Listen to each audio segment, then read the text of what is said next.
más le vale que usted crea que Dios está haciendo algo en su vida. Porque si no, usted está perdiendo el tiempo aquí. Pero Dios, yo lo sé, y de eso les predico esta mañana, algo está haciendo en su vida. Y Él comenzó una obra que Él mismo llamó buena. En Filipenses 1, versículo 3, Filipenses, carta del apóstol Pablo a la iglesia en Filipos. Filipenses. Está por Colosenses, Tesalonicenses, por ahí lo encuentra. Filipenses capítulo 1, versículo 3 al 6, dice la Escritura. Leemos la palabra con amor, con reverencia, con temor, con gozo, porque es la palabra de nuestro Dios y es viva, eficaz y poderosa. Saludamos a todos los internautas, todos los amigos que nos escuchan a través de YouTube. Bendecimos ese canal. Doy gracias a mi Dios siempre que me acuerdo de vosotros. Filipenses capítulo 1, versículo 3, leo el 4. Siempre en todas mis oraciones rogando con gozo por todos vosotros, por vuestra comunión en el Evangelio desde el primer día hasta ahora, estando persuadido de esto, que el que comenzó en vosotros la buena obra la perfeccionará hasta el día de Jesucristo, estando persuadido de esto. Desde el primer día, ¿hasta cuándo? Hasta ahora. Desde el primer día que el Señor vino a tu vida con una palabra, con un milagro, y tocó tu corazón y comienza tu mente a meditar y a pensar en las cosas de Él, en las cosas de Dios, Él ha comenzado una obra que es, ¿cómo es esa obra? Buena. Nunca esperes nada malo de parte de Dios. Dios es tan bueno, tan santo y nos ama tanto que no puede hacernos nada malo. Nos puede disciplinar y nos disciplina, pero es por amor.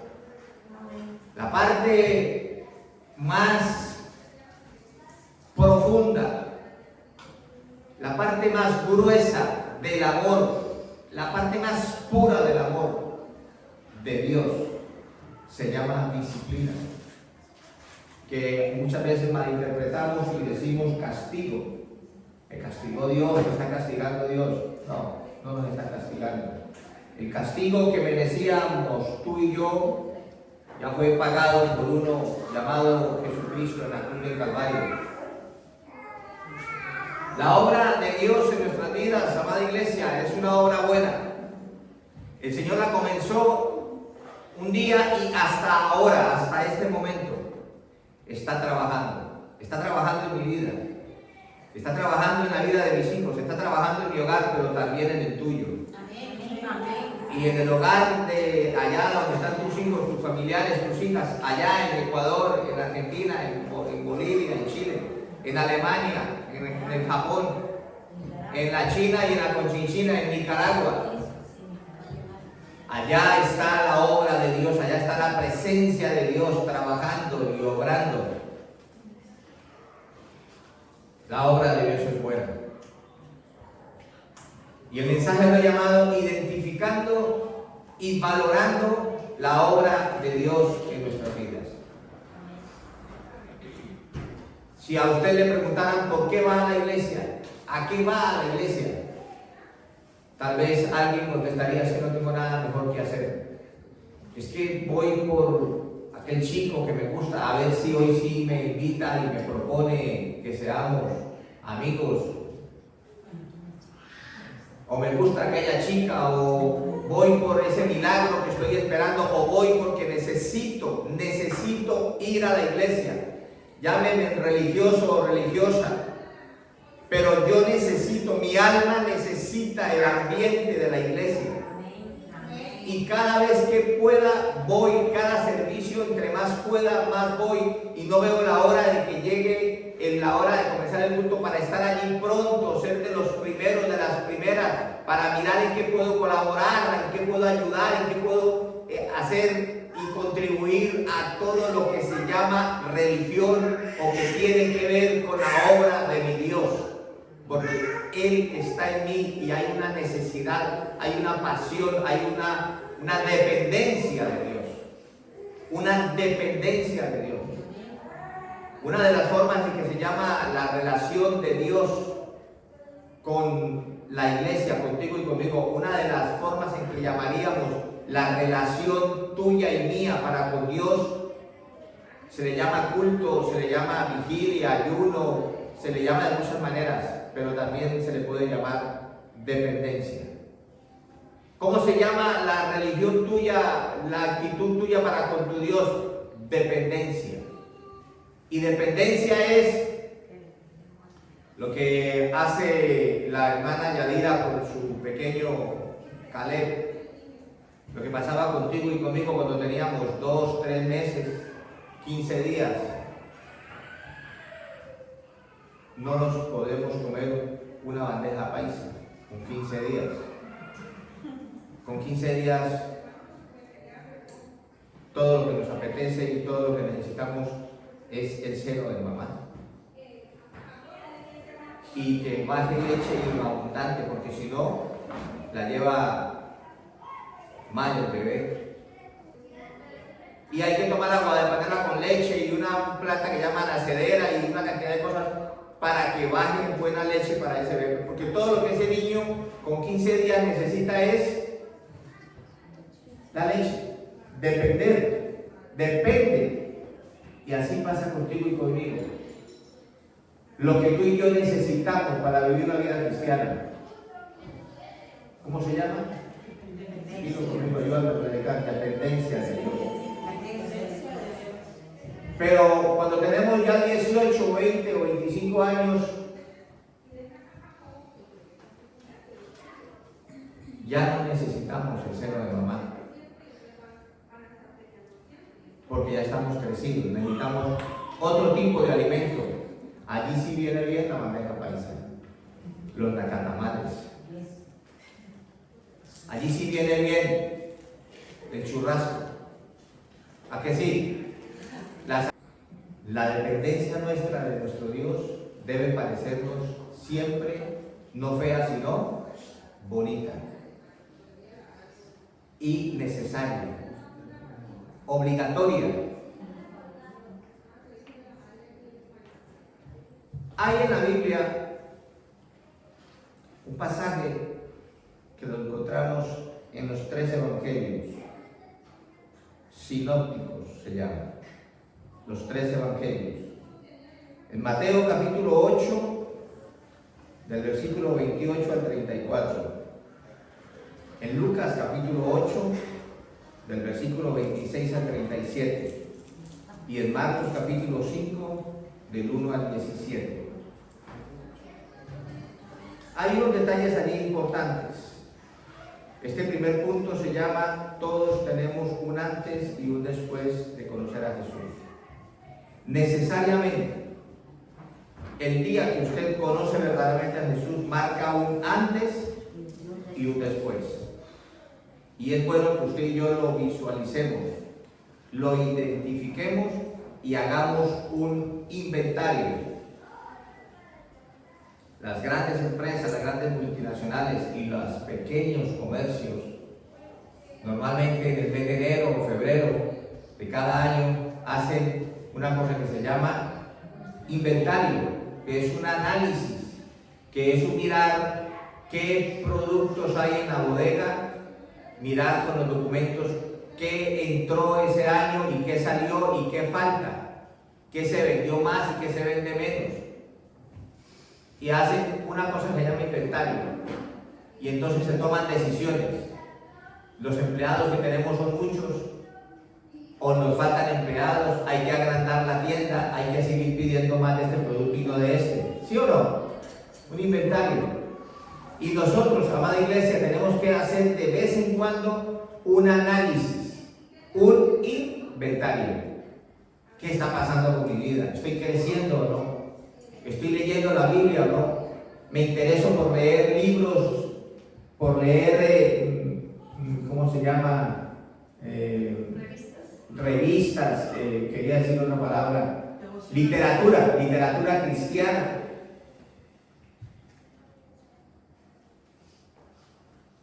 Y hacer un análisis conciso y sincero. ¿Qué tanto estoy yo creciendo? ¿Cuánto llevo en la iglesia? ¿Qué estoy haciendo yo por la obra de Dios? Y entonces allí se evidenciará el cambio, el antes y el después en su vida. En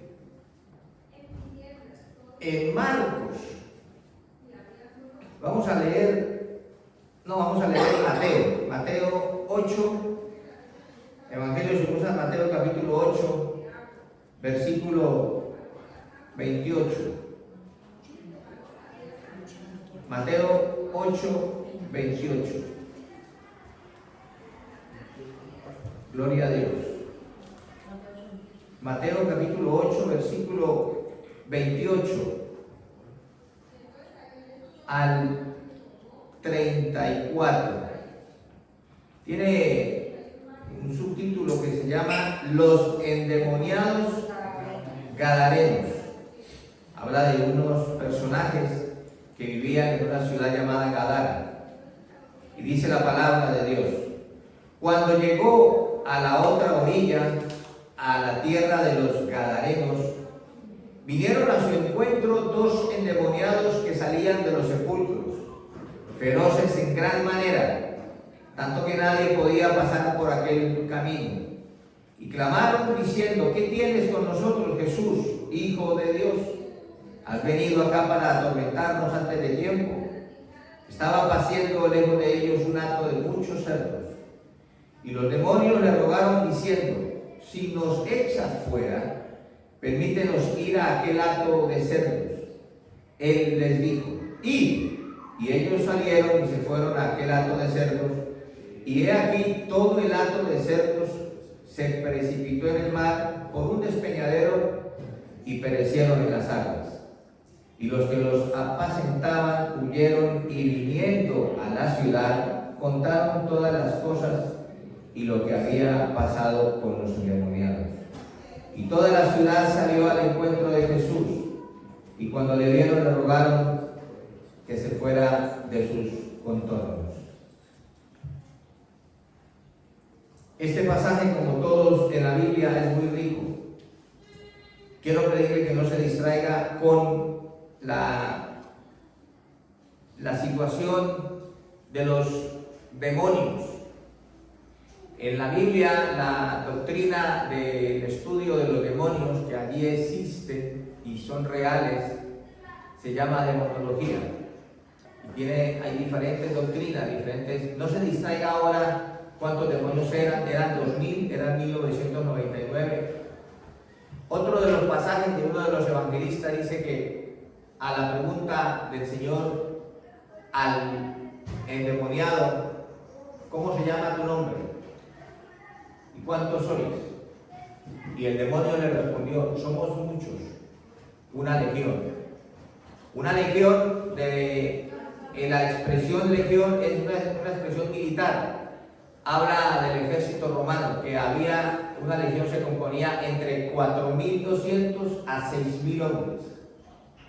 Y una legión tenía hombres especializados en caballería, infantería y otros que no entraban al combate, que trabajaban en labores administrativas y de mantenimiento. Pero eran entre 4.200 y 6.000 hombres, una legión de soldados. Y el demonio le dijo: somos legión. ¿Cuál sería el estado de ese hombre? No nos vamos a distraer ni vamos a estudiar ahora la doctrina de los demonios. Ya bien sabemos que los demonios causan dolor, división, enfermedad, terror, muerte.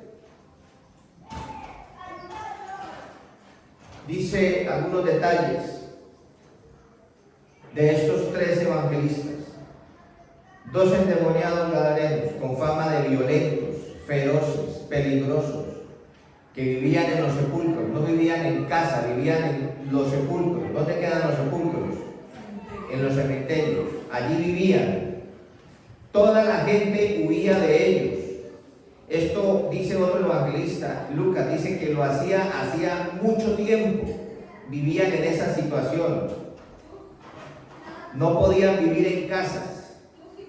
Dice el evangelista Marcos que este hombre tenía mucha fuerza, rompía las cadenas, los grillos, los candados, los hacía pedazos. Nadie podía hacerle frente, ni dominarle. Causaba terror. ¿Cómo era la vida de esos endemoniados? Un caos. Pero piensen cómo podría ser la vida de los familiares de esos endemoniados. Porque esos endemoniados tenían familia, que se llama papá y mamá, que se llaman hermanos, que se llaman cuñados. ¿Cómo puede ser la vida de una familia con una persona endemoniada? ¿O usted cree que una persona que consume drogas, un día sí y otro también, usted cree que no está endemoniado? Eso es una obra de los demonios.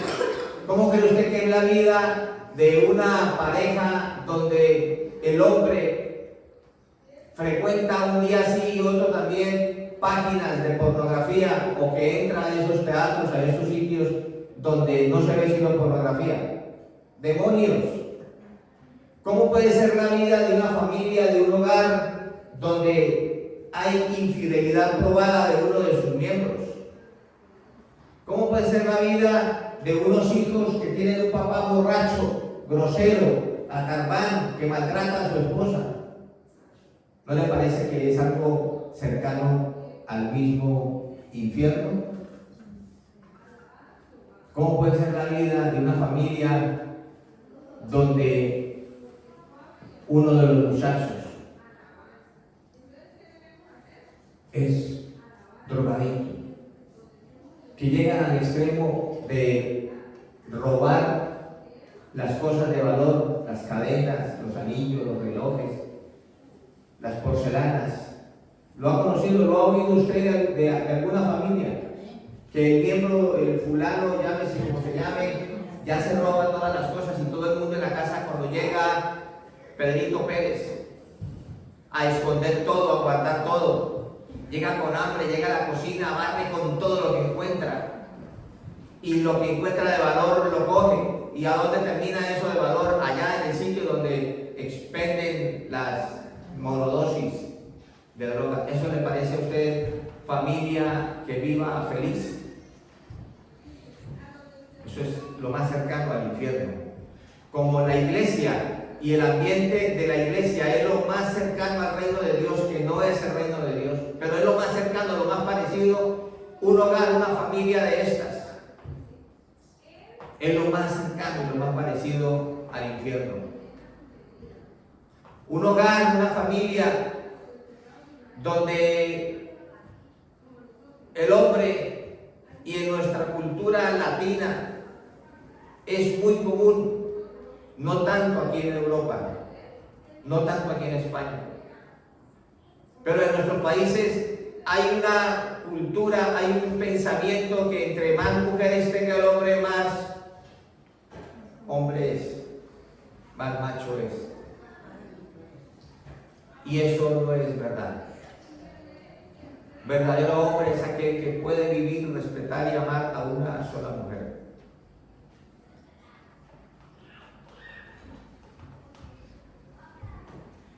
Hay familias, hay miembros de las familias que están verdaderamente dominados y poseídos por los demonios.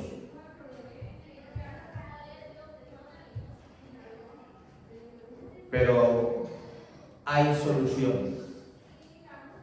Hay solución para el hombre, para la mujer que tiene una necesidad de liberación. También es verdad y lo vemos en estos 3 evangelistas,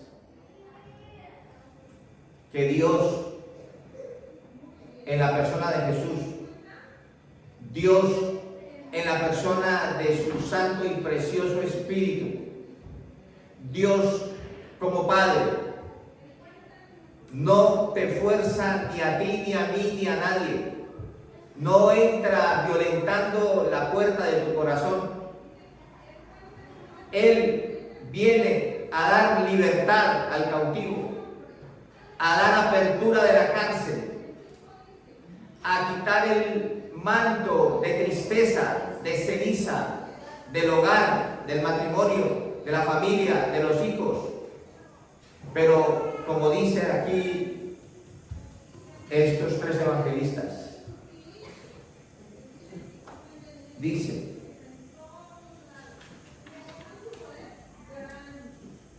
a ver, Mateo 8:28, vinieron a su encuentro. Lucas 8:27, vino a su encuentro. Marcos 5:2, enseguida vino a su encuentro. Los demonios que estaban en aquellos hombres, que eran violentos, que dormían en los cementerios, en los sepulcros, que rompían las cadenas, no le impidieron a estos hombres correr a los pies de Jesús. No le impidieron a estos hombres postrarse a los pies de Jesús. No le impidieron a estos hombres clamarle a Dios. Todas las personas saben discernir y saben entender que la palabra de Dios es verdad, que la Biblia es verdad, que la Biblia es el pensamiento y el plan de Dios para el hombre, que la Biblia es la ruta que lleva el hombre de la tierra, del infierno, de la oscuridad, de la dependencia, de la vida sujeta a los demonios, que lo lleva a Dios. Nosotros, ninguno, hemos venido esta mañana obligados a la iglesia, o hay alguno aquí que haya venido obligado. Ninguno hemos hecho la oración de fe cuando se nos predicó y se nos habló del amor de Jesucristo obligados, o algunos. Ese es el discernimiento que tenemos en el corazón, que Dios existe, que Dios es verdad, que su plan es bueno, que sus promesas son verdad y son para nosotros. Pero Dios no obliga a nadie. Estos hombres vinieron al encuentro, y es después de ese momento en que estos hombres se encontraron con Jesús, entendiendo que fue Jesús quien los fue a buscar, porque es Jesús el que va, dice la Biblia, de un sitio a la orilla de la ciudad llamada Gadara, a la ciudad de los Gadarenos. Cuando llega él allí, el detalle que nos da la Escritura es que ellos salieron a su encuentro. Y está el relato este del cual le pedía que no se distrajera: si nos echas, permítenos ir a los cerdos. Y luego dice que los cerdos fueron y se despeñaron. Pero a donde yo me quiero detener esta mañana es en la salvación. La salvación que para estos hombres significó la visita de Jesús a esa ciudad, a ese lugar. La salvación que hay y que está escondida solo en Dios. En Génesis capítulo 3, versículo 21, encontramos la iniciativa de Dios, cuando en Génesis 3, 8 dice que la presencia de Jehová se paseaba en el huerto. Y Adán y Eva estaban ¿en dónde? Escondidos, porque habían desobedecido y habían pecado. Y la vergüenza, la situación de dolor, la situación de la angustia que produce el pecar a Dios, el ofender a Dios, lo llevó no a buscar a Dios, sino a esconderse. Pero la presencia de Dios fue al huerto. Estaba allí y buscó a Adán y buscó a Eva. Y hubo un diálogo. Y en el versículo 21 dice que Dios tomó la iniciativa y fue y trajo unos delantales hechos con la piel de unos animales. Hubo un sacrificio, un derramamiento de sangre, y esto es una premonición, esto es un tipo de lo que iba a ocurrir miles de años después en la cruz del Calvario, con la sangre que vertió del cuerpo de nuestro Señor Jesucristo. Y dice la Biblia que Dios mismo les tejió delantales, que los cubrió de su injusticia, les cubrió la vergüenza, no tanto de la desnudez física, como sí de la desnudez del alma, porque cuando estamos nosotros en pecado estamos delante de Dios desnudos, no hay justicia, no hay protección. La salvación de estos endemoniados gadarenos, como la salvación tuya y mía y de la humanidad, nace de la pura iniciativa del amor de Dios. La salvación, Salmo 3:8, Salmo 3:8, Salmo capítulo 3, versículo 8. ¿Ya lo tienen? Dice, la salvación ¿es de quién? De Jehová. La salvación es de Jehová. En el libro de Jonás, capítulo 2, versículo 9, la salvación es de Jehová. En Juan capítulo 1, versículo 12 y 13 y versículo 29, dice que a los suyos vino y los suyos no le recibieron, pero a todos los que le creen y lo reciben, le dio potestad de ser hechos hijos e hijas de Dios. Ahí hay un ofrecimiento, hay una presencia. En Juan 1:29 dice Juan el apóstol, viendo venir a Jesús, he ahí el Cordero de Dios que quita el pecado del mundo. Sí, yo prefiero cambiar esa palabra. Yo siempre le digo, he ahí el Cordero de Dios que quita mi pecado. Allá el mundo verá si se arrepiente o no. Allá el vecino verá si recibe o no. Allá el vecino y la vecina verá si me cree cuando yo le hablo de Dios o no. Porque yo sí le he creído. He ahí el Cordero de Dios. ¿Qué fue lo que vio Juan? ¿A Jesús o a un cordero? ¿A quién vio? Porque la Biblia dice que vio venir a Jesús y dijo, he ahí el Cordero de Dios. ¿Qué vio Juan? ¿A Jesús o a un cordero?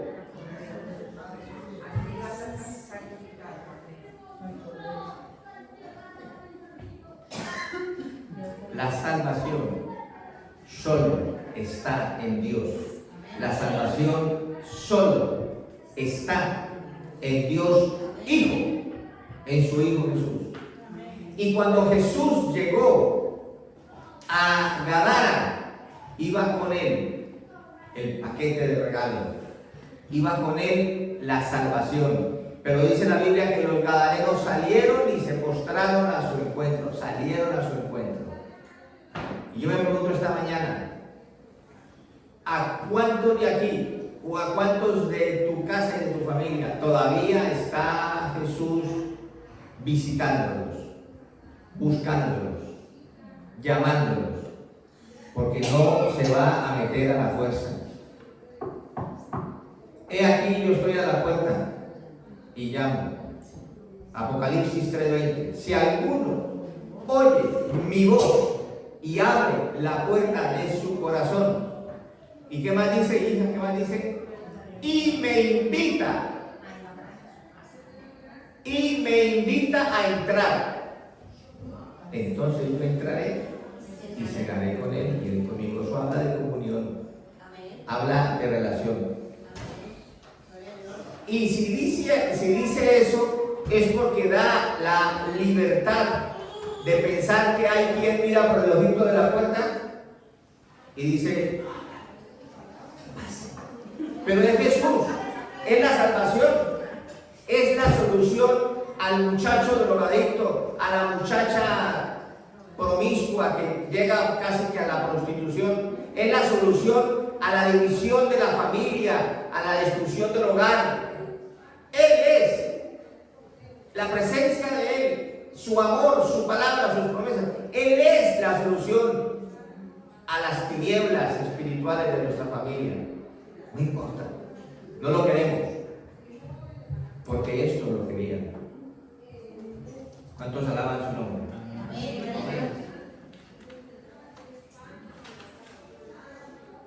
Otro punto de este mensaje,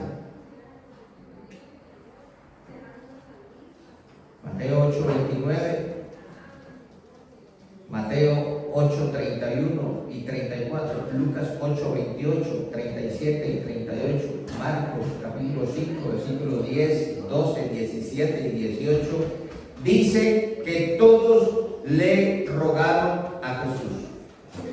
Todos le rogaron. Hasta 10 veces aparece la repetición del verbo rogar en esos textos que les he dado. Le rogaron a Jesús. Y hubo varios ruegos. Hubo varios ruegos. Vamos a mirar. Por ejemplo, Marcos capítulo 5, versículos 17 y 18. Marcos 5, 17 y 18.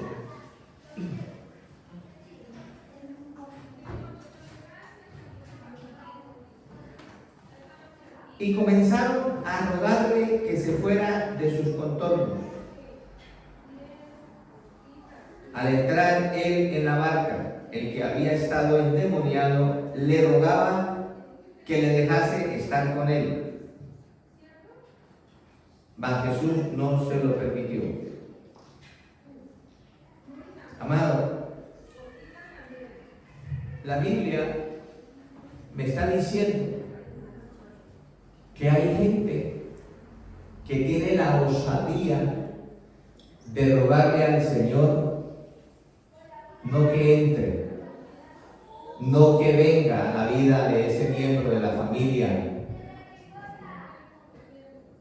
sino que se vaya. La Biblia lo está diciendo. Le rogaron a Jesús que se fuera de sus contornos. Hay otro que dice que el endemoniado, un evangelista habla de los endemoniados, otro habla de los. Dice que le rogaba que lo dejase ir con él. ¿Cuál es tu ruego? ¿Qué le ruegas tú al Señor?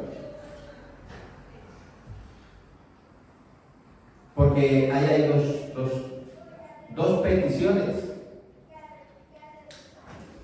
El único que no ruega ahí es Jesús. Pero los endemoniados rogaron. Los vecinos de Gadara le rogaron a Jesús: vete de nuestros contornos. Por eso usted, hermano, hermana, aproveche, disfrute la comunión con Dios. Tanto como usted pueda venir a la iglesia, apoyar los servicios y venir temprano y leer la Biblia y servir al Señor y orar al Señor, hágalo, porque usted está ahorrando en la cuenta espiritual de su vida y de sus hijos y de su casa. Jesús lo dijo en Lucas 23, 11, 23. El que conmigo no es, contra mí es. Y el que conmigo no recoge, desparrama. Él, no hay otro, no es el pastor, no es el apóstol, no es el profeta, no, es Él es la diferencia. Lo que hace diferente tu vida es cuánto tienes de Jesús, lo que hace diferente mi vida es cuánto tengo de Jesús.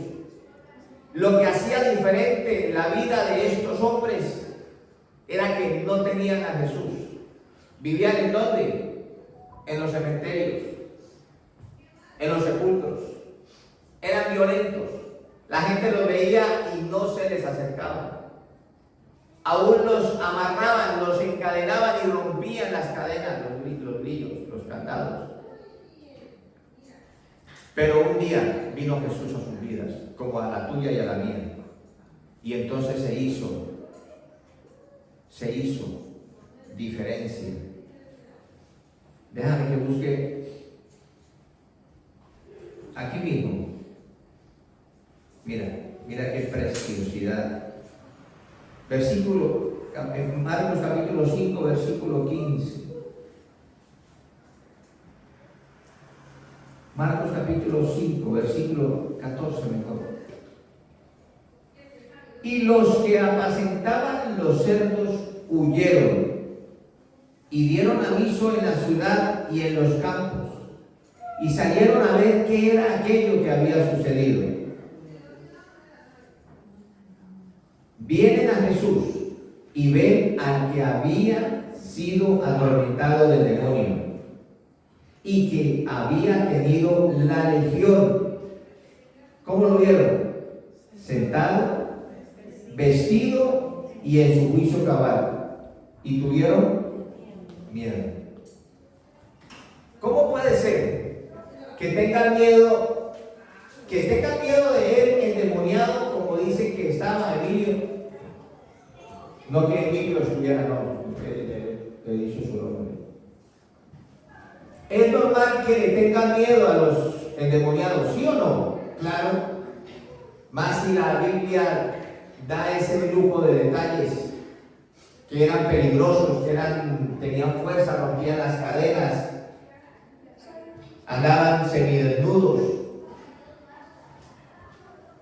Pero que vean al que ha estado endemoniado, sentado, dice la Biblia. ¿Qué más dice, hermana Nancy? Vestido. ¿Qué más dice? En su juicio cabal. ¿Qué es una persona en su juicio cabal? Una persona que sabe qué es bueno, qué es malo, que sabe la hora, que sabe el momento, que discierne. En el juicio cabal. Dice la Biblia del hijo pródigo que un día se vio lejos de casa, sin dinero, sin amigos, sin salud, sin comida, volviendo en sí, dijo: ya sé qué haré, volveré a la casa de mi padre, le pediré perdón a Dios y a mi padre. Y hace un protocolo de cosas que cuando volvió él, cuando cayó en cuenta. Y esta gente dice que vieron al que era al que estaba endemoniado, del que habían salido la legión. Ya dijimos que una legión es entre, ¿cuántos? 4.200 a 6.000 hombres, unidades o soldados. En este caso, hablando de demonios, entonces está hablando de demonios. Podemos imaginarnos cómo la vida de ese hombre, de esa familia. Y vienen cuando saben que vino Jesús en una campaña evangelística. Y que han habido milagros, que han habido liberaciones.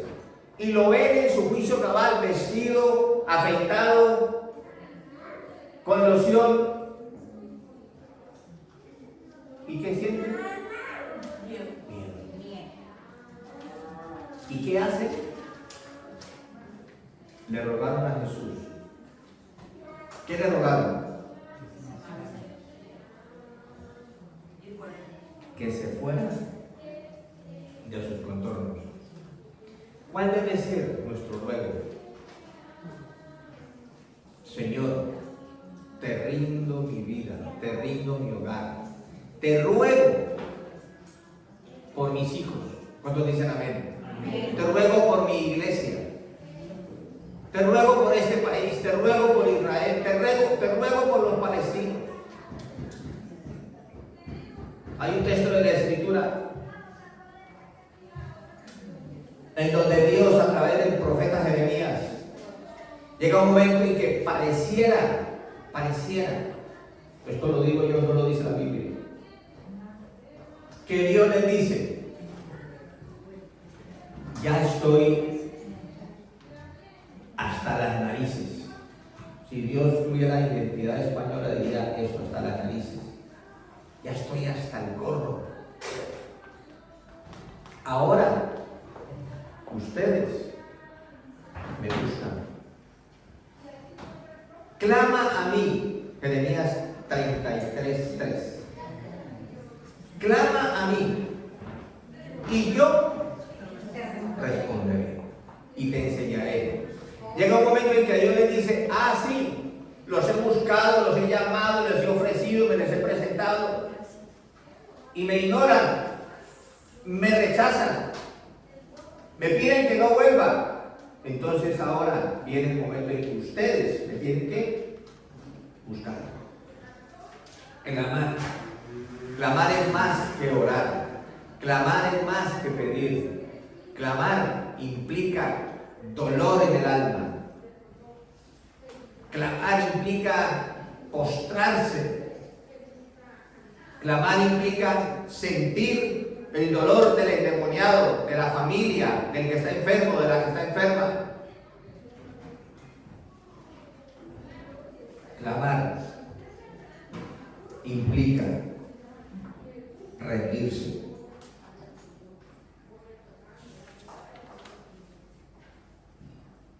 ¿A quién le ruegas tú? ¿Cuál es tu ruego? Amada iglesia, tenemos que entender que lo que ha hecho Dios en nuestras vidas es una obra grande. ¿Cuántos dicen amén? Es una obra única, solo la puede hacer Él. Es una obra eterna. Lo que Dios ha hecho en tu vida y en mi vida es una obra de bendición para nuestras vidas. ¿O a quién le ha traído pérdida, dolor y maldición haber entregado su vida al Señor Jesús? Su obra en mi vida es eterna, es grande, es única, es poderosa. La obra de Dios en mi vida es para bendición de mi vida y de mi casa. No sé si pasa lo mismo en la tuya, pero en la mía es así. Iglesia, tenemos que entender que toda la humanidad está cautiva. La humanidad sin Cristo, digo, está cautiva de demonios que tienen multiplicidad de nombres y de conductas. La Biblia dice que todos pecaron, por lo cual todos están destituidos de la gloria de Dios. Romanos 3:23. La Biblia dice en Romanos 6:23, dice en Romanos 6:23 que la paga del pecado es muerte. Y antes ha dicho que todos pecamos, por lo cual entonces todos estamos expuestos a la muerte, sí, natural y física, pero también a la espiritual. Un hombre, una mujer, un hogar, una familia, una ciudad, un país sin Dios, sin Cristo, sin su palabra, están muertos, dirían los húngaros, en tinieblas, en oscuridad. Pero, diga conmigo, pero. Dice la Biblia, la dádiva de Dios es vida eterna en Cristo Jesús. En Cristo Jesús. La vida eterna, la salvación, solo está en Cristo Jesús. Y si tú tienes a Cristo Jesús, tienes vida eterna. Amén. Tienes vida eterna. Tienes la salvación. Tienes al arquitecto del universo. La obra grande, única y buena. Bendito sea su nombre. Que hasta un día X tú y yo lo rechazábamos. Pero bendito el día en que le dijimos: sí, Señor Jesús, has llegado a la dirección correcta, has tocado la puerta, te invito a entrar y siéntate. Oh, aleluya. Porque de tal manera amó Dios al mundo, que ha dado a su Hijo unigénito, ha dado a su Hijo unigénito, voluntariamente. Nadie se lo había pedido. No lo merecían ellos, ni nosotros, ni lo merecen los demás. Pero de tal manera amó Dios al mundo, que ha dado a su Hijo unigénito, para que todo aquel que en Él cree, todo aquel, no todos, sino todo aquel que en Él cree, tenga vida eterna. Y en el 18 dice: pero los que no han creído ya han sido condenados, porque no hay otro camino, no hay otra opción, no hay otra solución. Bendito sea el nombre del Señor. Bendito sea el nombre del Señor. El amor de Dios para ti, mujer, varón. El amor de Dios para ti como para estos endemoniados de Gadara es tan grande que no puede ser más grande. El amor de Dios por ti y por mí no es menos grande que el amor por los endemoniados gadarenos. Tú y yo no podemos hacer nada para que Él nos ame más grande. Y tú y yo no podemos hacer nada para que Él no nos ame. Él nos amó de pura gracia. Por eso tu rostro y el mío deben reflejar más veces alegría, gozo, paz, confianza. Y esto lo digo no solamente cuando llega el salario, el fin de mes, o la buena noticia, o cuando, no, aunque haya enfermedad, aunque no haya empleo, aunque haya problemas y dificultades, porque esas son cosas normales, comunes y corrientes de esta vida, ¿o no? ¿O usted conoce a alguien que nunca le dio gripa? ¿O conoce a alguien que no necesite desayunar, mínimo desayunar, almorzar y cenar? ¿O conoce a alguien que no necesite dormir? ¿O conoce a alguien que no tenga que cerrar la puerta cuando va al baño? Aquí en la tierra, mientras vivamos en esta tierra, dice la Biblia que habrá, ¿qué? Aflicción, dificultades. Pero es que la vida cristiana, la comunión con Dios, el amor de Dios, la felicidad de ser hijo de Dios, va más allá de que esté contento con mi Dios porque tengo, y que esté disgustado con mi Dios porque no tengo, cual la mujer de Job. Amén. La salvación está en Dios. La salvación solo está en Jesús. Y gloria a su nombre. Pero la humanidad vive, como dice Efesios capítulo 5, versículo 14 al 16. Efesios capítulo 5. Efesios capítulo 5, versículo 14 al 16. Dice en la Biblia: por lo cual dice, despiértate tú que duermes, y levántate de los muertos, y te alumbrará Cristo. Mirad pues con diligencia cómo andéis, no como necios, sino como sabios, aprovechando bien el tiempo, porque los días son malos. Habla de alguien que está dormido, alguien que duerme, y duerme ¿entre quién? Entre muertos. ¿Qué será dormir entre muertos? Mire, uno de los castigos que hacían estos ejércitos de la antigüedad cuando invadían un país, una región, uno de los castigos que imprimían era que crucificaban a los soldados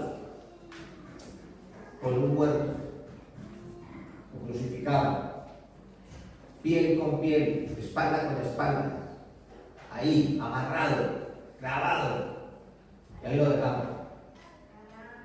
Y finalmente la muerte del muerto mataba el frío, se contagiaba del frío, de la muerte. ¿Y quién podría dormir con muertos sino alguien que está muerto? Para la Biblia, una persona, un hombre, una mujer, una familia sin Cristo están muertos. Una persona que no tiene a Cristo, aunque sean las 12 del día y brille el sol en lo alto, está en tinieblas, está muerto. Así está la humanidad. Pero gloria a Dios por usted y por mí, que tenemos la luz de Cristo. Despiértate tú que duermes y levántate de los muertos y te alumbrará Cristo. Gloria a Dios. Vamos a ir terminando porque vamos a ministrar la Santa Cena.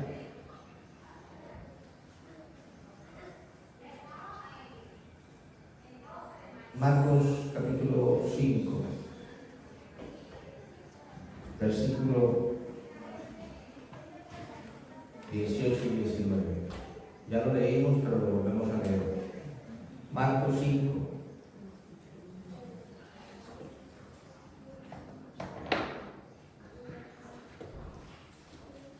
Marcos capítulo 5, versículo 18. Al entrar él en la barca, habla de Jesús, el que había estado endemoniado le rogaba que le dejase estar con él.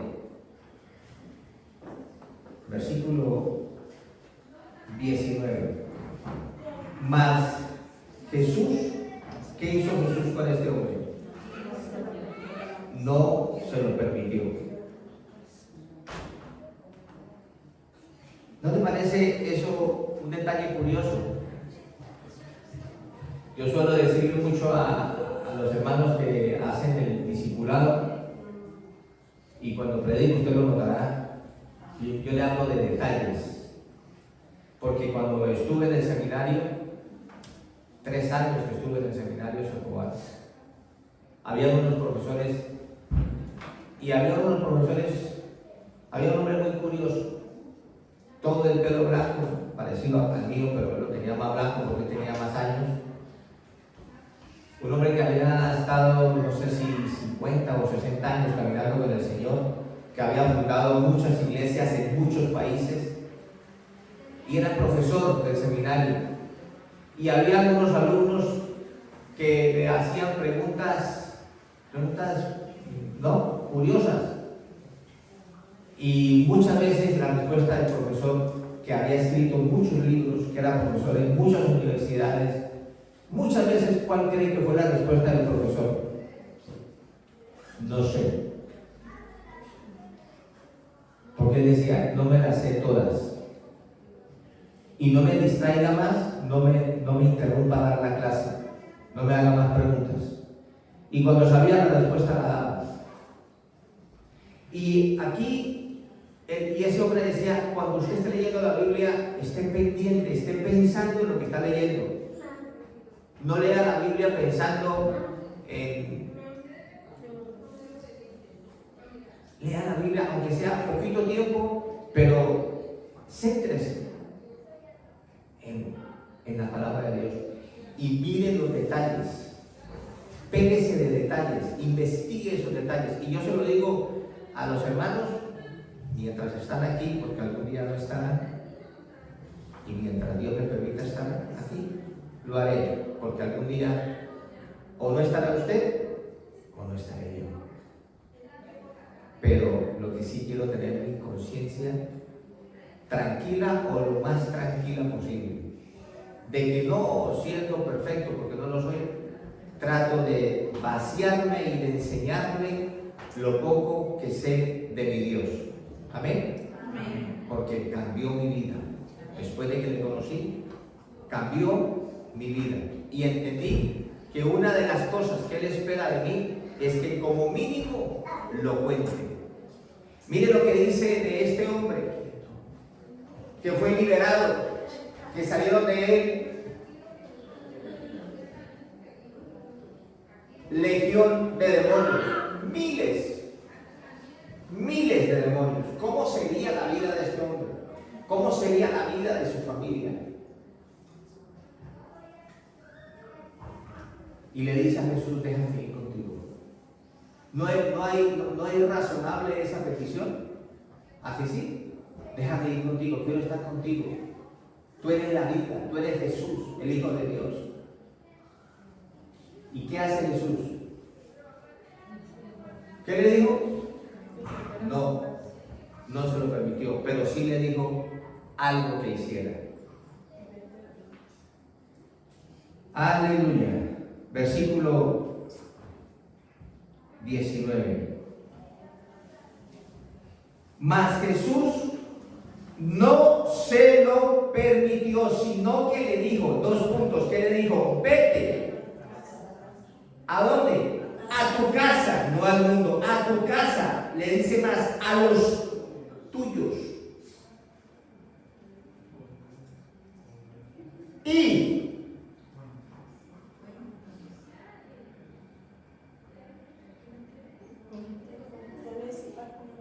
a los, cuéntales, vete a tu casa, a los tuyos, y cuéntales cuán grandes cosas el Señor ha hecho contigo y cómo ha tenido misericordia de ti. Aquí ya hay tela, porque yo lo cuento aquí repetidas veces. No tanto que a veces repito mucho ciertas experiencias. Por ejemplo, hoy estamos a 5 y el 22 de este mes cumplo 2 años de haber estado en la cirugía corazón abierto que me hicieron, donde me cambiaron una válvula y me quitaron 25 centímetros de aorta y me pusieron allí una prótesis. Así que yo tengo un corazón nuevo que voy a durar mucho tiempo todavía. Cuéntales cuán grandes cosas ha hecho el Señor contigo. Mi pregunta es: ¿usted le ha contado a alguien? ¿Usted le ha contado a alguien lo que Dios ha hecho en su vida? ¿Usted le ha contado a alguien que usted, así como yo, iba derechito al mismo infierno? Porque lo que el Señor Jesús le dijo a este hombre, le dijo: no te necesito. ¿Usted cree que hay algún pastor que le diga a un miembro de la iglesia: no, aquí no venga, no, váyase para la otra iglesia? Yo no soy de los que le dicen a ningún cristiano de otra iglesia: no vuelva a su iglesia, véngase para acá. Tampoco debo éticamente echarlo. No es ese mi papel. Pero Jesús sí le dijo a este hombre: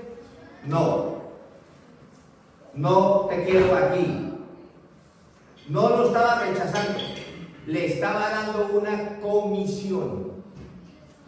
Vete a tu casa, a tu familia, aquella que ha vivido destruida, asustada, aquella familia donde has robado las cosas de valor, donde has ofendido al papá, le has pegado a tu mamá, le has pateado a tus hermanas, aquella familia donde cuando tú llegas se asustan, cierran todo, porque llegó el endemoniado. Pero como ya estás limpio, libre, salvo, en tus cabales, vuelve a los tuyos, restaura a tu familia, pide perdón a tu esposa, a tu esposo, a tus hermanos, pide perdón a los vecinos, muéstrales y cuéntales cuán grandes cosas ha hecho el Señor contigo. ¿Cuántos alaban al Señor? Dios está esperando eso de ti y de mí. Amén. ¿Y qué dice? Y ya con eso termino. Dice el versículo 20, y se fue. ¿Quién? ¿El endemoniado o Jesús? Y comenzó a publicar en Decápolis cuán grandes cosas había hecho Jesús con él, y todos se maravillaban. Todos se maravillaban.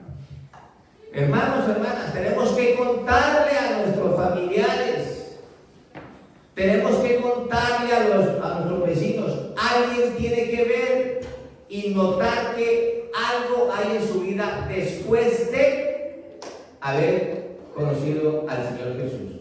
Amén. ¿Alaba usted al Señor? Amén.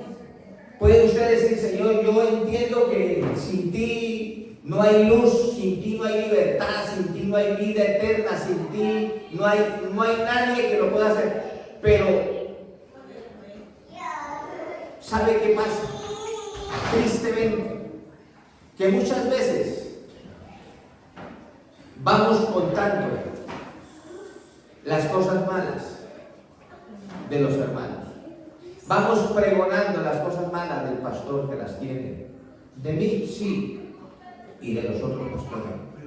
Vamos contando y denigrando y vamos murmurando, y otras veces vamos viendo en otros dones y talentos. Y muchas veces, ay, si yo fuera el pastor, yo sí que lo haría de otra manera. Ay, si yo fuera la pastor, yo sí que lo haría de otra manera. Y a usted a vos no te parece que se están robando la plata. ¿Qué contamos? ¿Qué es nuestra actitud?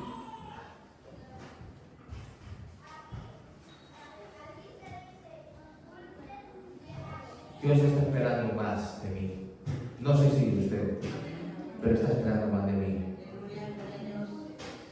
Y no se preocupe. No se preocupe. Dios le ama. ¿Qué le digo una cosa? Dios no la puede amar más. Ni usted puede hacer nada para que no la ame. Lo que usted puede hacer es ir y cuente. Cuente lo que Dios ha hecho en su vida. Que otros vean las maravillas que usted cuenta de Dios. Y mire en su vida, antes de mirar la paja en el ojo,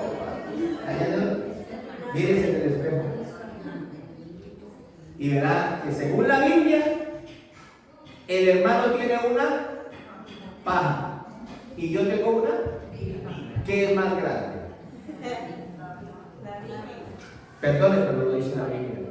Entonces, ame al hermano, ame a la hermana. Ame a su hermano. No importa que sea, deje que Dios es el que va a hacer la obra. Y dele gracias a Dios por todos los demonios que a usted y a mí nos sacó. Y mire a ver en qué puede servir al Señor, cómo puede servir al Señor mientras tiene ese privilegio, y que no se le convierta en una carga. Padre, te doy gracias.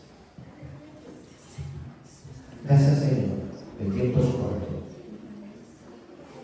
pero es lo que me has hablado a mí, es lo que me has dicho, y es lo que creo, Señor, querías que hablara a tu pueblo. Señor, yo quiero darte gracias por esa obra magnánima, grande, grande como solo tú, un Dios grande y todopoderoso, la podía hacer. Una obra única que nadie más, ningún psicólogo, ningún terapeuta, ninguna cárcel, ningún juez, nadie podía haber hecho mejor como tú. Gracias, Señor, te doy por haberme librado de todas esas legiones de demonios y de costumbres y de hábitos. Y gracias por lo que estás haciendo en mi vida, porque aún no estoy completo. Pablo el apóstol dijo: persuadido estoy, seguro estoy, que el que comenzó en ti, Carlos, y en ti, mujer de Dios, varón de Dios, la buena obra, la perfeccionará. Lo cual está diciendo que tú y yo todavía estamos siendo perfeccionados. Señor, gracias por ese endemoniado de Gadara. Una pena por los cerdos, una pena por los dueños de los cerdos, una doble pena por los gadarenos que vivían en Gadara, que te rogaron, te suplicaron, te imploraron, no que los visitaras, no que te quedaras con ellos como los samaritanos, te rogaron que te fueras. Y tú, todo un Señor, un Dios bueno y maravilloso, te fuiste, volviste, pero fuiste a salvar a uno, y ese uno todavía está contando. Ese endemoniado, ex endemoniado, está contando, está pregonando, está predicando. Dice que fue a Decápolis, habla de 10 ciudades grandes. Se convirtió en el evangelista, el que andaba asustando a todo el mundo y que dormía con los muertos. Porque hubo un antes y un después. Señor, en la vida de estos siervos, bien poquitos que son los que son. Yo, Señor, te los entrego en tus manos. Tuyos son sus vidas, sus hogares, sus familias. Te ruego, Señor, que tu presencia sea evidente en sus vidas y que de sus bocas de vez en cuando salga un testimonio, una alabanza, una adoración, una gratitud por lo que tú has hecho, estás haciendo y harás, porque tu obra es buena, perfecta y agradable. Alabado sea el Señor, glorificado sea el Señor.